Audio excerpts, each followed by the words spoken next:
These are the sunglasses that Big Daddy got me for Christmas, niece. Let me put a little cream on my hands. I washed my hands just now, so you know how it takes all of the oil out of your hands? Well, that's what happened. Gotta get a little cream in my hands.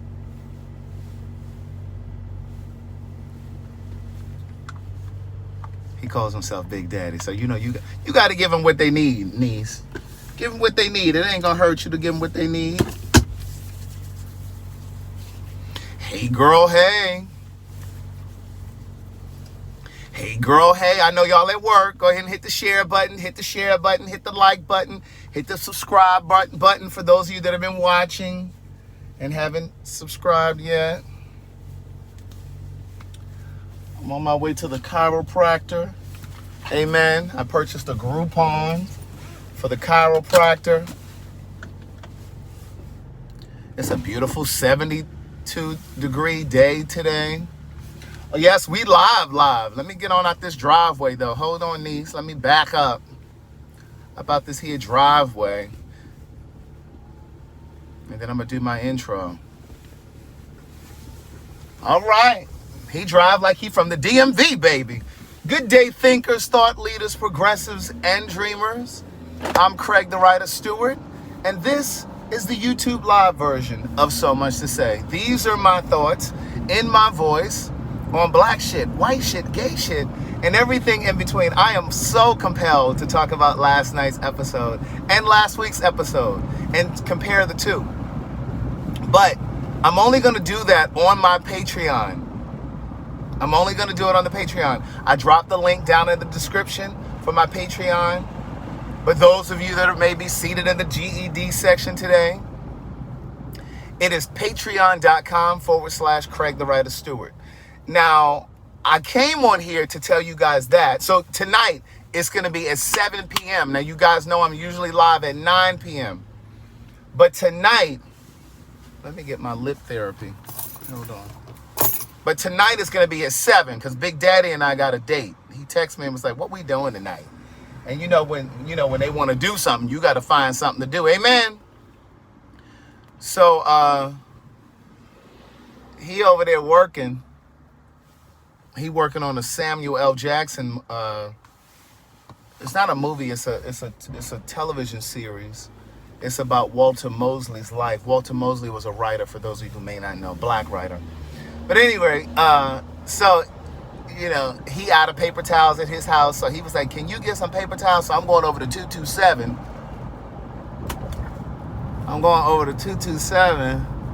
Because I got a bunch of paper towels from the Costco. And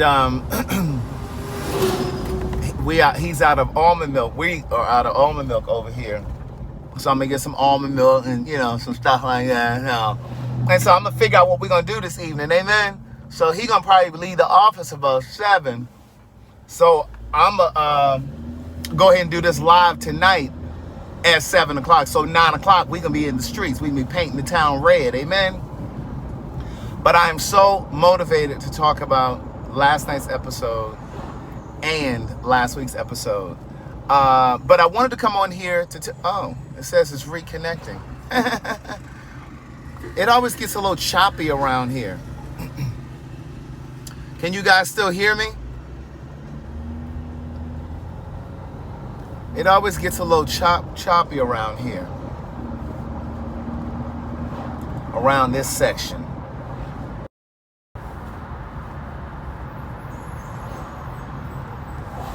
All right, there we go. We back. It always gets a little choppy right there. It always gets a little dicey right there.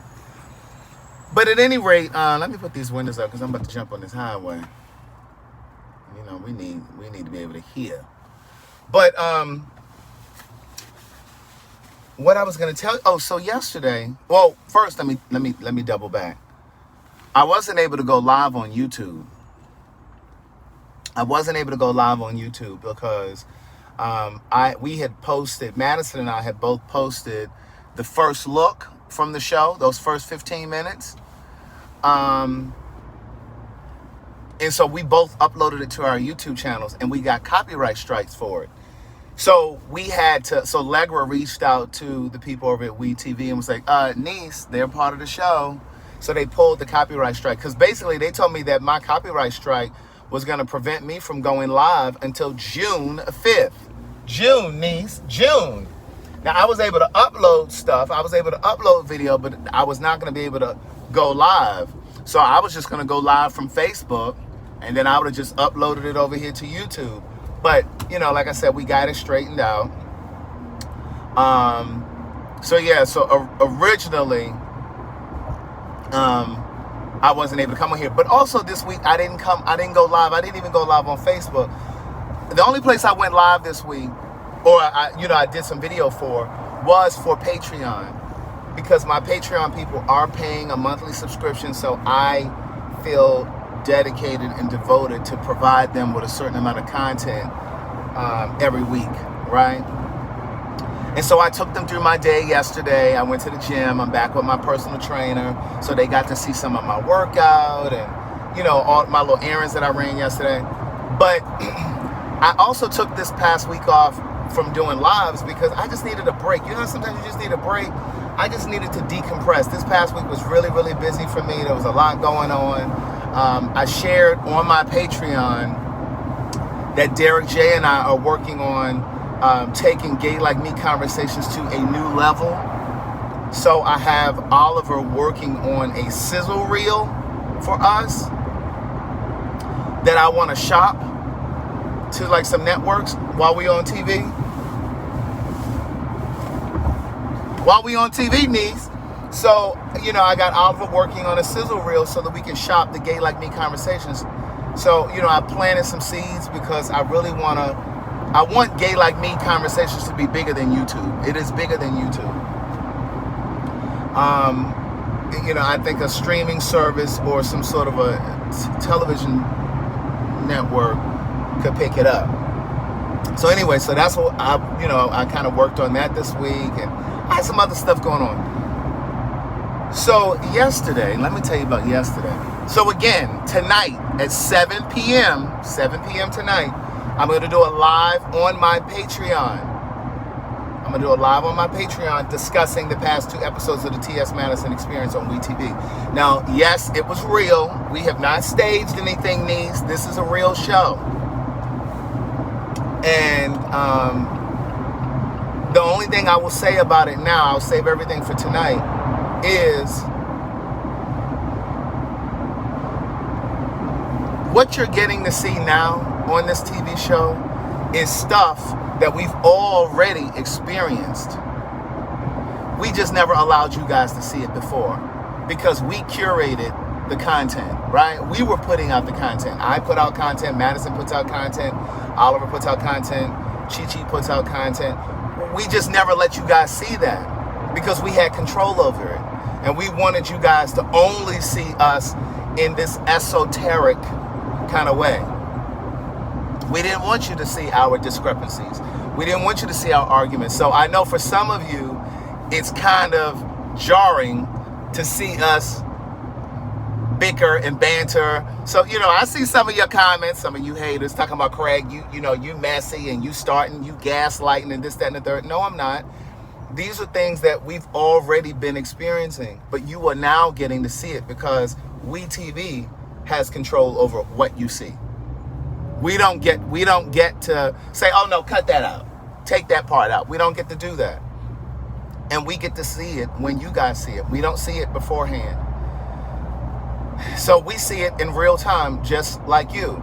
And so it's real life. Now, if I'm being completely honest with you, and again, I'm not going to say, everything I really want to say, I'm going to say tonight at 7.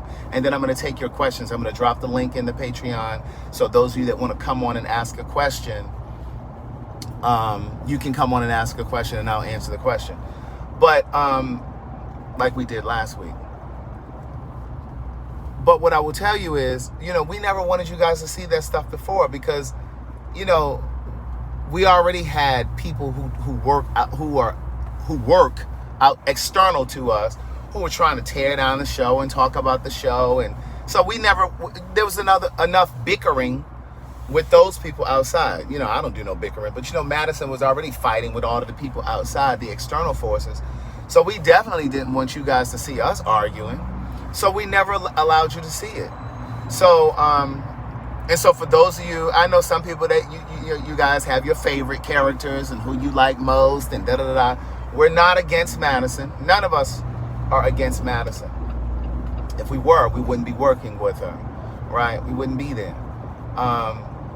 So it's not that. It's just that personalities clash, just like in any family, just like in any working environment.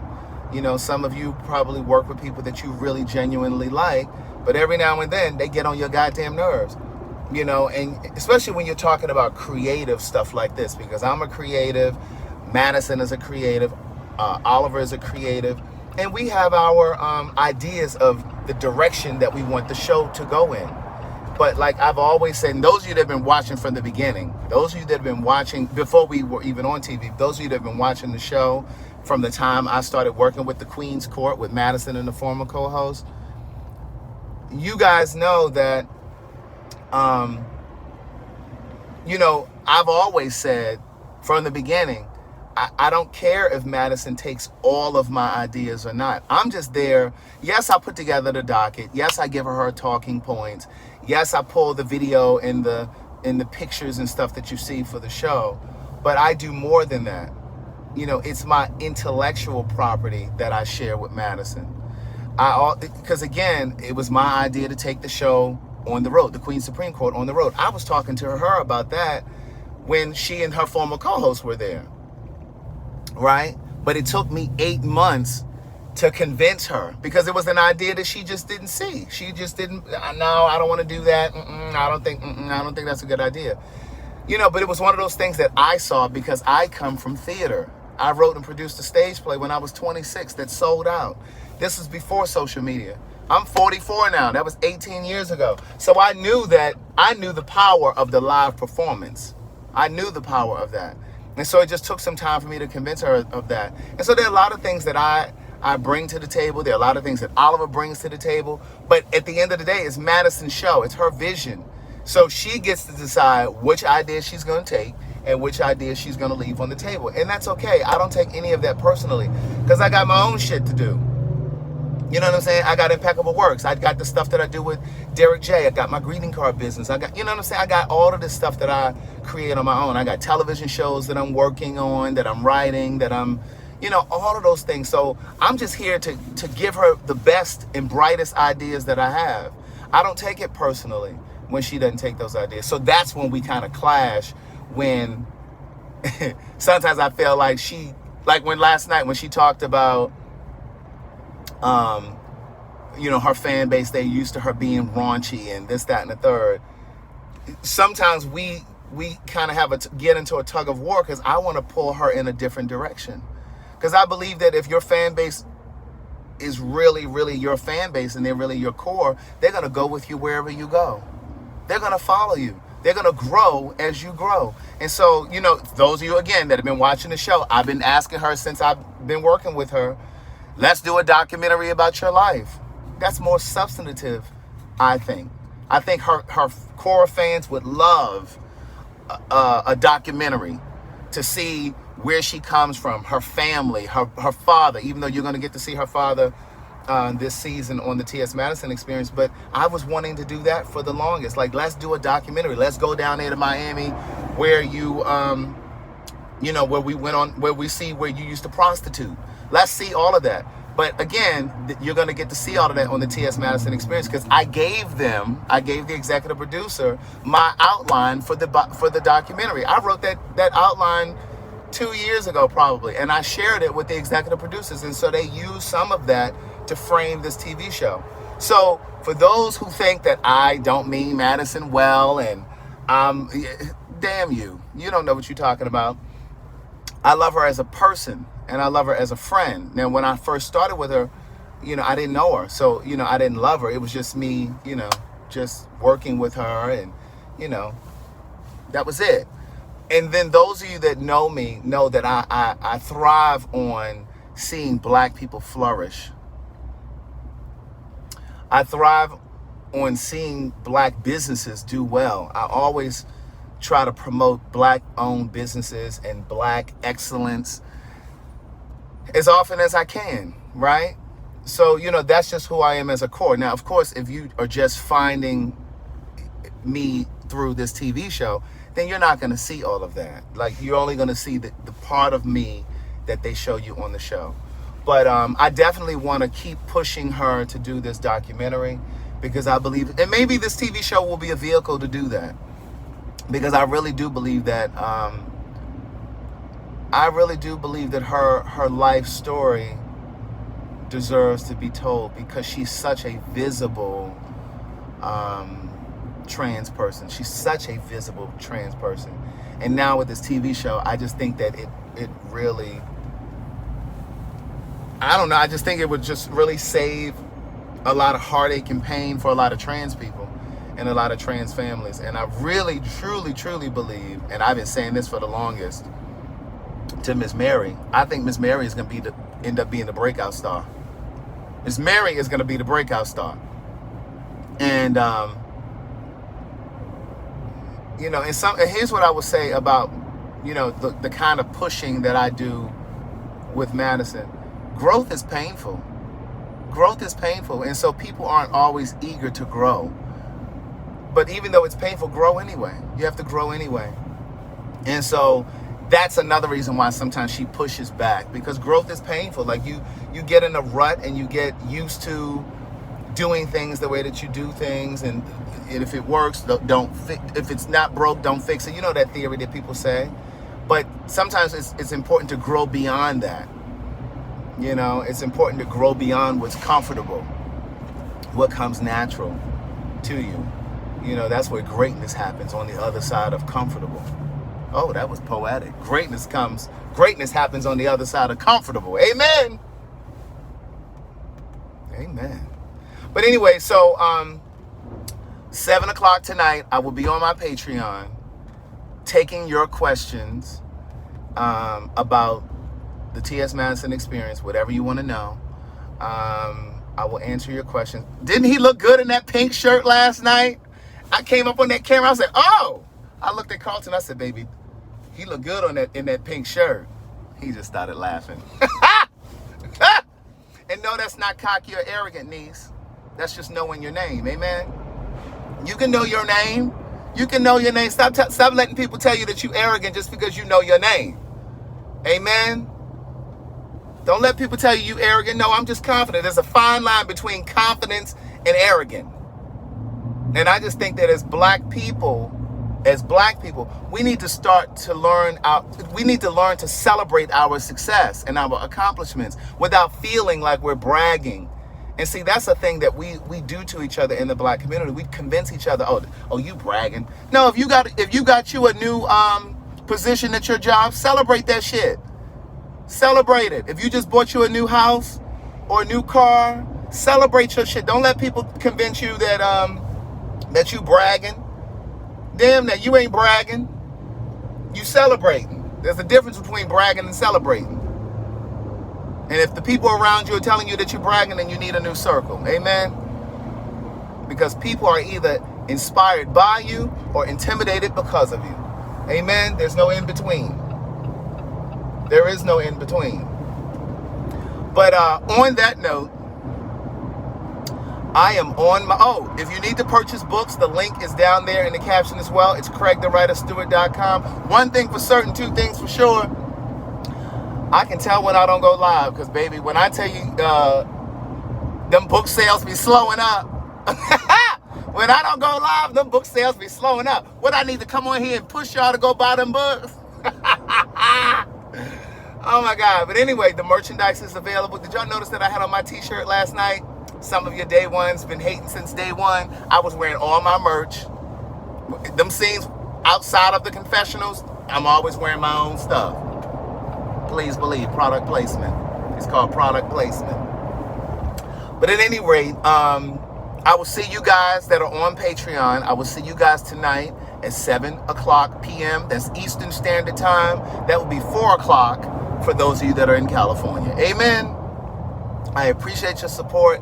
I appreciate you guys subscribing to the Patreon and to the YouTube channel, and for supporting the work that I do. I really do. I really appreciate, and I appreciate y'all getting down in them comments and windmilling the people on my behalf. Oh, and then the link for the Goalie Gummies is down there as well. If you need to purchase the Goalie Gummies, you're not going to get it any cheaper than that promo code that I dropped down there. It's not cheaper on Amazon or Walmart with a K or any of those other places. Oh, and then I'm a brand ambassador for this new company. It's called ReviveSuperfoods.com. ReviveSuperfoods.com. The link is down in the caption. They have these pre-made, pre-measured smoothies. A lot of you email me all of the time asking me what to put in your smoothies. You ask for smoothie recipes. With this place, they do it automatically. And if you use my promo code, Craig the Writer, not Craig the Writer Stewart, but Craig the Writer, the link is in the caption, you get 55% off. They will drop ship it to your house. It comes boxed in a nice box with dried ice, and it keeps everything frozen. I'm telling you, it's amazing. The only thing I add to mine is almond or cashew milk, and I add my vegan protein powder. That's the only thing I add to mine. All right, so it's already done, and they taste amazing. I love them. I've been using them even before I was a brand ambassador. So anyway, have an amazing day. I will see you guys tonight at 7 p.m. Bye.